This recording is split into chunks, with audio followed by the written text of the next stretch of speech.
Aktor dan ahli bela diri Bruce Lee meninggal dunia pada 20 Juli 1973 atau tepat 51 tahun lalu di Kowloon, Hong Kong.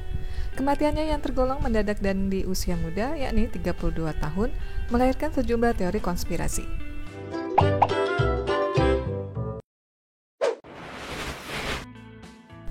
Dari beberapa sumber, dokter mengungkapkan bahwa Lee mengalami edema atau penumpukan cairan di bagian otak. Kendati demikian, mereka tidak memberikan penjelasan lebih lanjut mengapa cairan berlebihan tersebut dapat terjadi.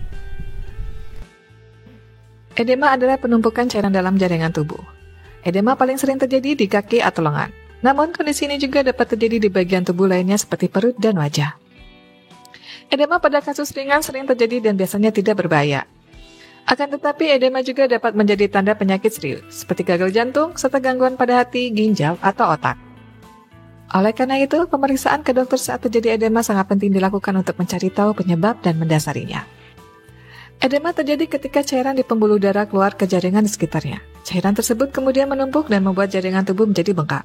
Edema pada kasus yang ringan dapat terjadi akibat berdiri atau duduk yang terlalu lama, konsumsi makanan dengan kadar garam tinggi secara berlebihan, perubahan hormon pada masa pra-menstruasi, dan kehamilan karena tubuh lebih banyak menahan garam dan air dari biasanya. Selain akibat kondisi-kondisi tersebut, edema juga dapat terjadi karena kondisi yang serius. 1. Kekurangan protein albumin. Protein termasuk albumin berperan menjaga cairan tetap berada dalam pembuluh darah. Kekurangan protein dalam darah dapat menyebabkan cairan di dalam pembuluh darah keluar dan menumpuk sehingga menyebabkan edema. Kondisi yang dapat menyebabkan kekurangan albumin antara lain malnutrisi dan sirosis. 2. Reaksi alergi. Reaksi alergi misalnya akibat gigitan serangga atau bulu hewan dapat menyebabkan edema. Hal ini terjadi karena respon tubuh terhadap alergen membuat cairan di dalam pembuluh darah keluar dari area tersebut. 3. Kerusakan pembuluh darah vena pada kaki. Kondisi ini terjadi pada penyakit chronic venous insufficiency. Penyakit ini menimbulkan gangguan pada pembuluh darah vena di kaki. Akibatnya cairan di dalam aliran darah menumpuk di pembuluh darah dan keluar ke jaringan sekitarnya. 4. Gagal jantung. Saat jantung mulai gagal berfungsi, salah satu atau kedua bilik jantung akan kehilangan kemampuan memompa darah secara efektif. Akibatnya, cairan akan menumpuk secara perlahan dan menimbulkan edema di kaki, paru-paru, atau perut. 5. Penyakit ginjal. Edema dapat terjadi akibat penyakit ginjal, khususnya sindrom nefrotik dan gagal ginjal kronis. Hal tersebut terjadi karena cairan dalam tubuh tidak dapat dibuang melalui ginjal yang rusak sehingga terjadi penumpukan. Edema yang disebabkan oleh penyakit ginjal dapat terjadi di kaki atau area sekitar mata. 6. Luka bakar. Luka bakar berat juga dapat menyebabkan edema. Hal ini terjadi karena luka bakar bisa mengakibatkan kebocoran cairan ke jaringan di seluruh tubuh. 7. Infeksi. Sama halnya dengan luka bakar, infeksi berat seperti selulitis atau COVID-19 juga dapat menyebabkan kebocoran cairan ke jaringan pada bagian tubuh yang terinfeksi. 8. Gangguan sistem aliran getah bening. Sistem aliran getah bening berfungsi untuk membersihkan cairan terlebih dari jaringan.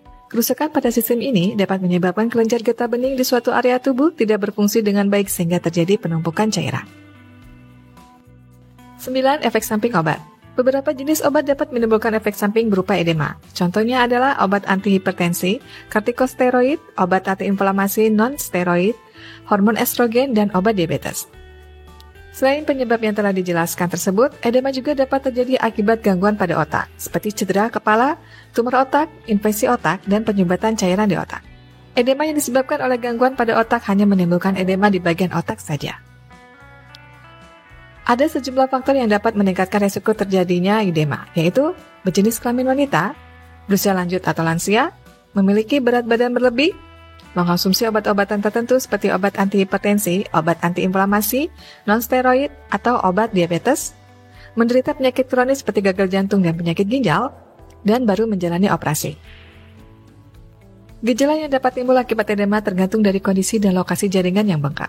Keluhan yang muncul dan dapat dirasakan oleh penderitanya berupa pembengkakan pada anggota tubuh yang terkena seperti lengan atau kaki, kulit pada area yang terkena edema menjadi kencang dan mengkilap, timbul lebah seperti lesung pipit selama beberapa detik jika kulit pada area edema ditekan, ukuran perut membesar, sesak napas dan batuk bila terjadi edema di paru-paru. Sulit berjalan karena kaki terasa lebih berat akibat pembengkakan. Selain keluhan di atas, gejala lain juga dapat muncul akibat edema yang disebabkan oleh peradangan. Beberapa gejalanya adalah demam serta kulit kemerahan, nyeri, atau keterbatasan gerak pada bagian yang mengalami edema.